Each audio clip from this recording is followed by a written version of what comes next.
Insurance fraud in the UK is reaching epidemic levels, and it's costing us billions of pounds a year. Deliberate crashes, bogus personal injury claims, even fake deaths. The fraudsters are risking more and more to make a quick killing. And every year, it's adding up to £50 to your insurance bill. Insurers are fighting back, armed with covert surveillance systems, sophisticated data analysis techniques, This is connected to a bank account and a second mobile phone number. and a newly formed dedicated police unit. Police, get back! They're catching the criminals red-handed. All those con men, scammers, cheats on the fiddle, now they're caught in the act, and claimed and shamed.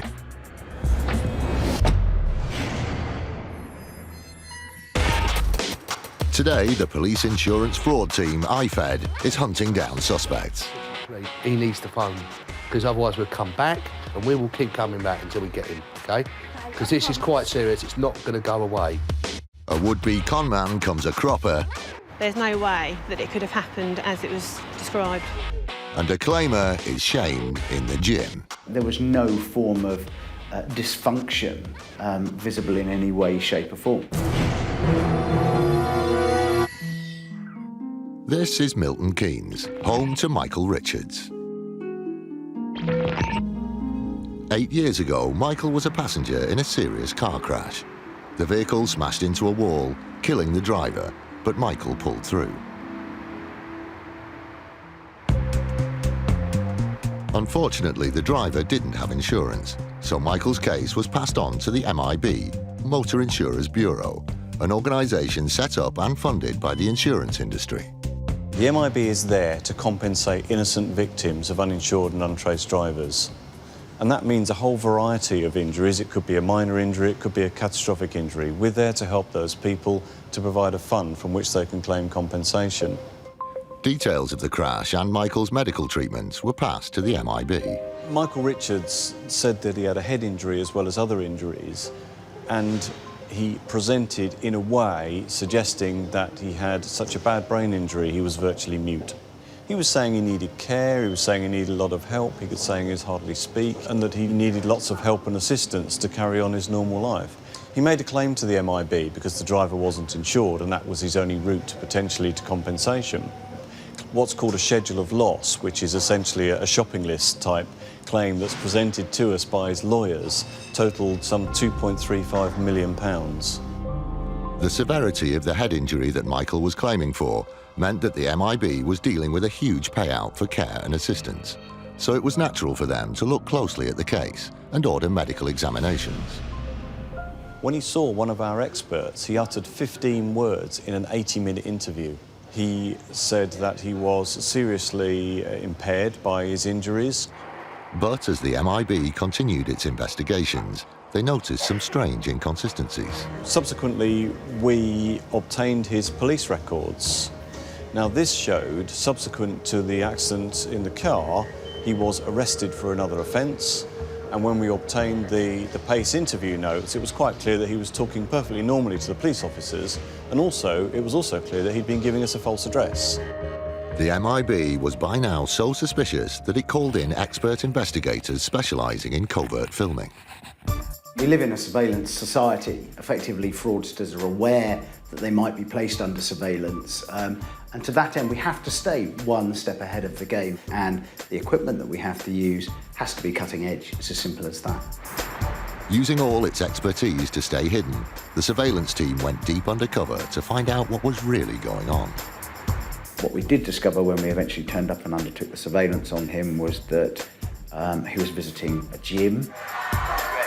Filming in a gym is obviously going to be quite a difficult scenario for the operatives to find themselves in. They're likely to be in sportswear. There's not a lot of room to hide a camera in a pair of shorts or a sports vest. But they overcame these challenges and were able to film Michael without being detected. What they discovered was jaw-dropping.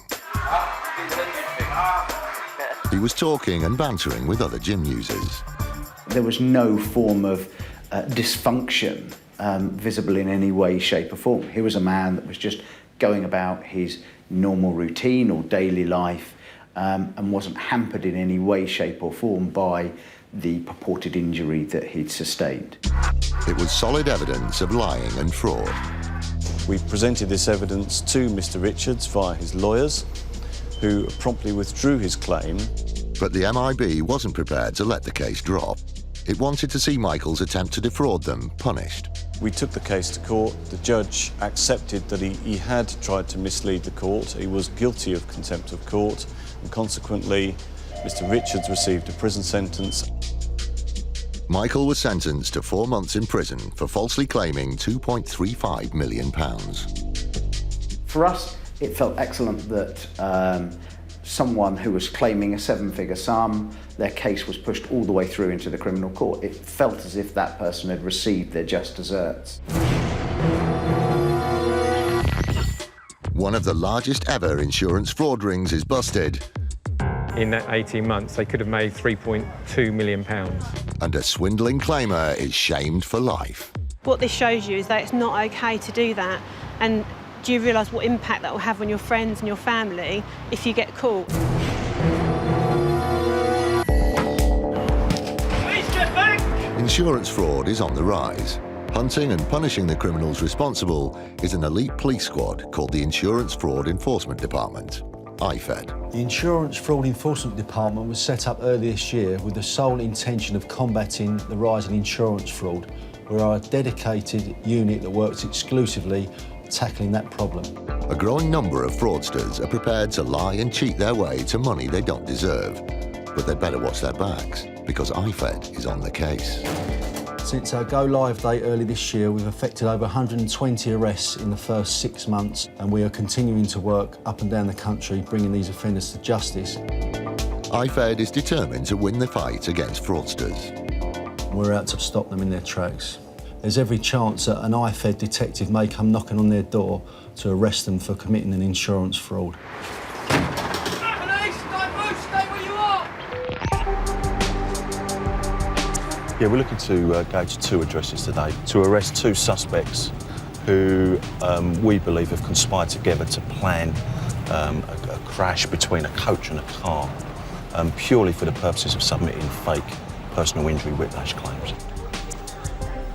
The evidence that we'll be looking at today, we'll be looking to find any documentation in relation to any of those insurance claims, any vehicle documentation of the vehicle that was involved in the collision with the coach, and also one very important thing is mobile phones, because we believe there has been some sort of mobile phone contact both before and immediately after the crash between individuals on the coach and the main person who we know has planned this particular fraud.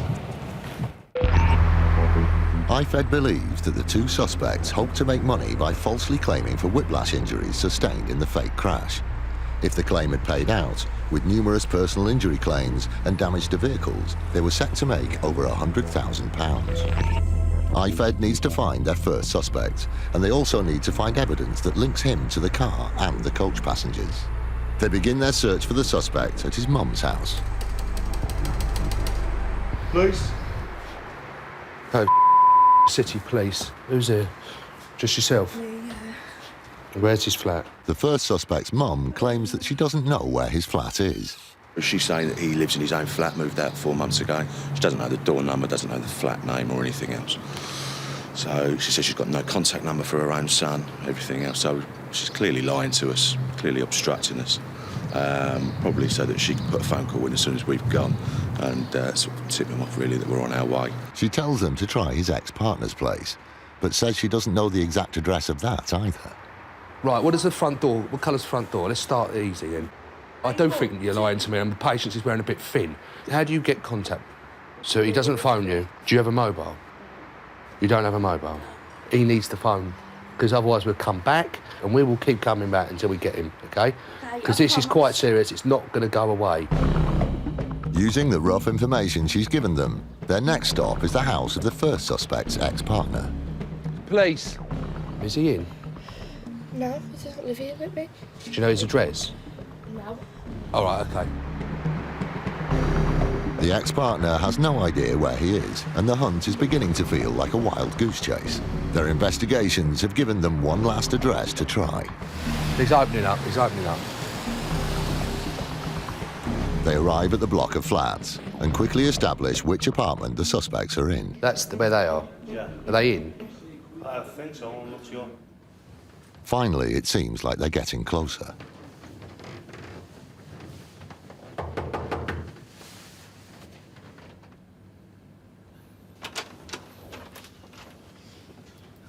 Hello, mate. Not here, mate. He's not here. Does he live here? Lives downstairs. What number? I don't know.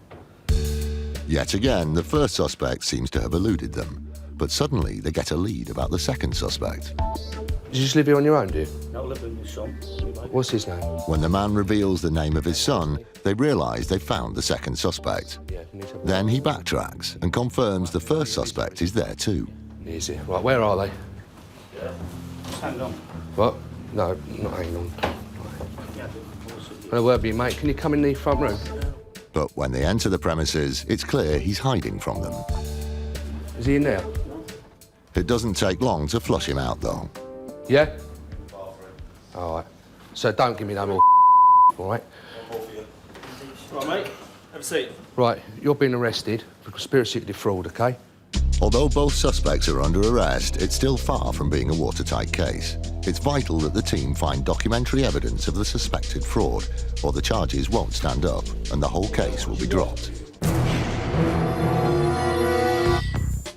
What I don't want to do, mate, is turn this upside down and shake it, yeah? Which I will do if I have to. But if you give us what I'm asking to, there's no need for me to do that.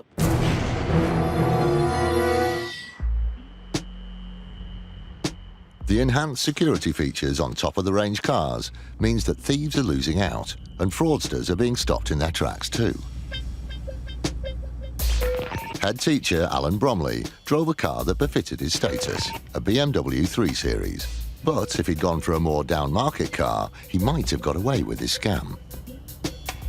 One night, he drove to a carol service and parked nearby, keeping the keys in his possession the whole time. Afterwards, he got a lift home because he'd had a few drinks. A short time later, his car was found ablaze 6 miles away. Alan contacted his insurers to say his car had been stolen and set on fire. But right from the start, things didn't add up. Ursula Coulibaly is head of financial crime and worked on the Alan Brumley claim.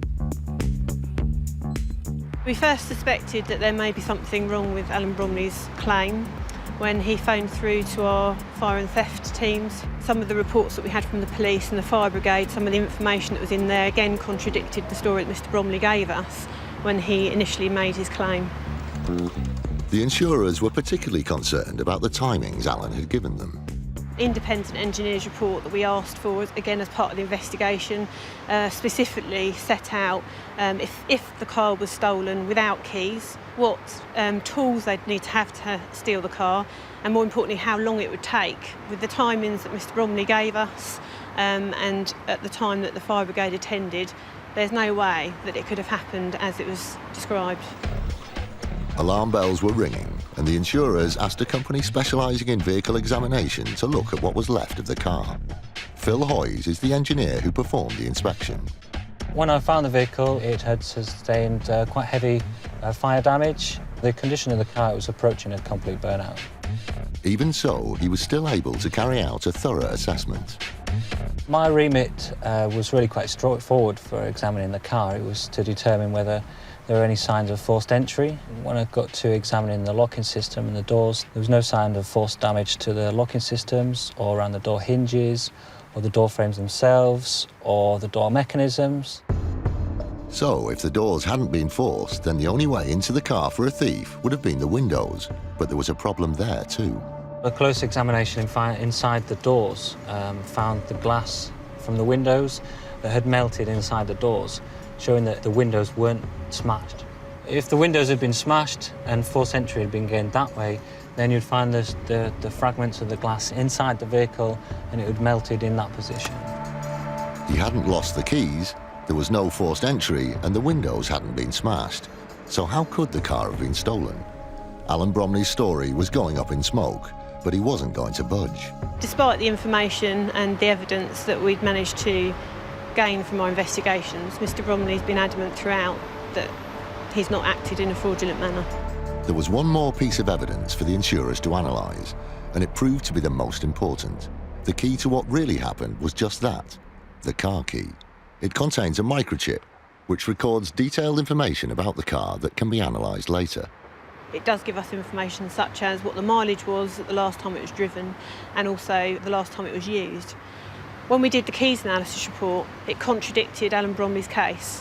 What it told us actually was that the car had been used after that he told us he'd used it last. In addition to that, it was just shortly before the fire brigade were called. They now had all the evidence. The only thing missing was a motive. But luckily, the keys analysis report, together with evidence from the financial contract for the car, gave them the information they needed.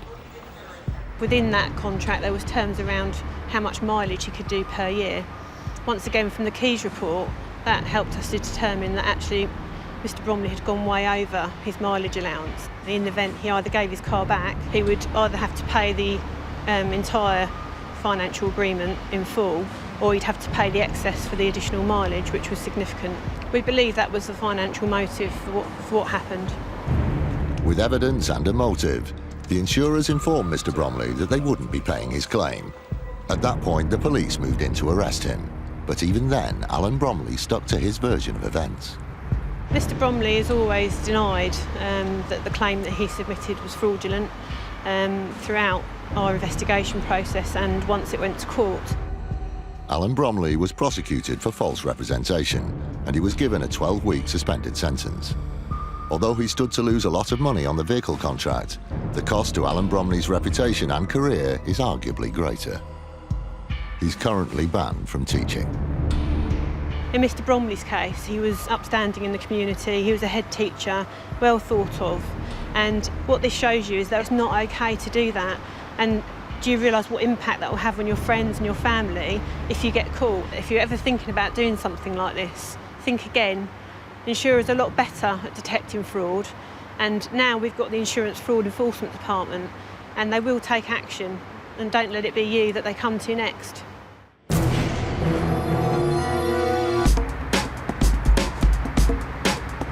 While some fraudsters exaggerate claims for genuine car accidents, and the infectious brake, yeah. Others demand compensation for collisions that never even happened. These so-called accidents are known as staged crashes and can generate a lot of money. This makes them an attractive prospect for criminal gangs. As far back as 2006, Longmeadow Farm near Luton was on the police radar as a possible setting for organised criminal activity. At the time, the police had no actual evidence of any wrongdoing, so they decided to set up a surveillance team to find out more. Detective Constable Mick Keneally, who has since retired, was part of the operation. The purpose of doing the observations was to establish what criminality the group of people at Longmeadow Farm were involved in, if any. And it wasn't long before the police surveillance at the farm began to bear fruit. When this blue Astra arrives at Longmeadow, it looks to be in pretty good nick. But without ever leaving the farm, 24 hours later, it's so smashed up that it's become a complete write-off. It's clear evidence of a car being deliberately damaged. There were vehicles, obviously, clearly, that were being damaged at Longmeadow Farm, so that gave us the view that they were involved in criminal activity involved around stage-induced, exaggerated accident claims. Staged accidents were just the start. There were more revelations to come when the police expanded their investigations. We made contact with the insurers and established that some of the vehicles on the farm were also subject of accident claims. And from that, we were able to establish who the accident management company were that were involved in that. And that came down to a company called Swift Accident Management. It was only when we looked at who was managing all those accidents. It turns out they were in business with the people from Longmeadow Farm. Accident management companies exist solely to manage and process claims from people involved in accidents. The link between the people who were damaging cars at Longmeadow Farm and the people who operated Swift Accident Management immediately aroused suspicion and pointed towards Swift operating fraudulently. There are genuine accident management companies, but there are a lot of accident management companies who are either completely fraudulent or do some fraud in that they exaggerate claims, they add ghost passengers to claims, so they make money fraudulently. Ghost passengers is a term for when an accident management company adds fictitious passengers to a genuine accident in order to bump up the amount of personal injury being claimed. It was a technique that Swift used to cheat more money out of insurers, but the fraudulent behaviour didn't stop there. At the same office where they were, in Leagrave Road, there was a taxi firm called Kim's Fleet Cars. The manager of Kim's Fleet Cars was the brother of the manager of Swift Accident Management. So they had a number of drivers there, a number of cars that they used in fraudulent claims. So they created their own business, and they do that by staging accidents where an accident's never happened. They're completely fictitious, so that any money that's made goes directly to the accident management company, and it's a way of making a lot of money from a single claim. There was now enough evidence to convince the police they had uncovered a huge web of criminal activity. Between them, the criminals at Swift and Longmeadow Farm were creating staged accidents on an industrial scale. Swift Accident Management themselves were in business between August 2005 and November 2006. So in effect, they were in business for about 18 months. In the 18 months, they dealt with 180 accident claims, and out of those, there were 230 individual claims. So the extra 50 were for personal injury claims. So it was a lot in that period of time, and of course, that generates a huge amount of money. It looks like the level of criminality didn't stop there. It seems one of the gang members was also engaged in a more basic form of theft, stealing CDs from the wrecked cars. In terms of claims already paid out and claims submitted, Swift stood to cheat the insurers out of a mind-blowing amount of money. If you looked at what Swift could have made in that 18 months, they could have made £3.2 million. The police operation ensured the gang operating Swift and Longmeadow Farm didn't get away with it. Once they had evidence of cars being deliberately damaged, the police moved in. The sheer scale of the criminal operation meant that 750 people gave statements, 60 people were arrested, and 36 vehicles were seized. The hearings alone lasted 3 years, and 37 people were convicted.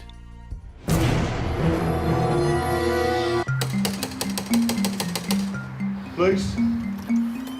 Oh, City Police. The Insurance Fraud Enforcement Department, IFED, is on the hunt for suspects it believes are linked to an alleged crash for cash scam. After being given the runaround, IFED eventually tracks down the man they believe to be the ringleader to a flat belonging to the other suspect on their list. The IFED team cracks on with their search for evidence. Is that them all? What I don't want to do, mate, is turn this upside down and shake it, yeah? Which I will do if I have to. But if you give us what I'm asking to, there's no need for me to do that. All right, mate. What they're looking for is proof of the link between the two men and the accident with the coach and the car. Mark, found two mobile phones that we're interested in. We found some documentation. I believe it links into the offence that we are investigating. We've also found a number of bank cards, which I want to compare to certain elements of the offence. But that's just the start. As the IFED team searches the flat, they turn up signs of a separate offence. He's got a big box of Moody football kits. So they're basically just, what, they Everton? All different ones. So they're all counterfeit gear, basically, then, yeah? Huh? Yeah. Right. Bag it all up. Does it work? How old is it? They decide to get the suspects taken away to a local police station, but the search for evidence continues. Police, hello?